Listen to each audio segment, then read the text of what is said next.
প্রাথমিক শিক্ষকদের দশম গ্রেড বাস্তবায়নের দাবিতে আয়োজিত একটি শান্তিপূর্ণ কর্মসূচিতে পুলিশের হামলার ঘটনা ঘটেছে। সাক্ষীরা জানিয়েছেন, শিক্ষকরা সকাল থেকে শান্তিপূর্ণভাবে বিক্ষোভ ও মানববন্ধন কর্মসূচি পালন করেছিলেন। এক পর্যায়ে পুলিশ বিক্ষোভকারীদের ছত্রভঙ্গ করতে লাঠিচার্জ করলে বহু শিক্ষক আহত হন। আহতদের দ্রুতই নিকটস্থ হাসপাতালে নেওয়া হয়েছে চিকিৎসার জন্য। শিক্ষক নেতারা অভিযোগ করেছেন, তারা বহুদিন ধরে দশম গ্রেড বাস্তবায়নের দাবি জানিয়ে আসছেন, কিন্তু তা এখনও কার্যকর হয়নি। অন্যদিকে পুলিশ জানিয়েছে, পরিস্থিতি নিয়ন্ত্রণে রাখতেই তারা ন্যূনতম বল প্রয়োগ করেছে।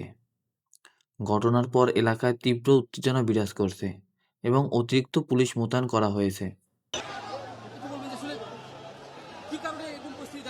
ওটা আপনারা তো যদি ওখানে থাকেন তাহলে হয়তো বুঝতে পারছেন, মানে এটা এক পক্ষ তো মেনে নিচ্ছে, এক পক্ষ না, ওদের সবাই মানে মেইন যে নেতা, তো এই নেতা তো এখান থেকে সমর্পণ করে চলে যাবে আর কি। এর মধ্যে আরেকটা গ্রুপ ব্যারিকেড ভাঙা শুরু করলো। এই ব্যারিকেড ভাঙার পরে তো যেটা হলো, এই যে দেখছেন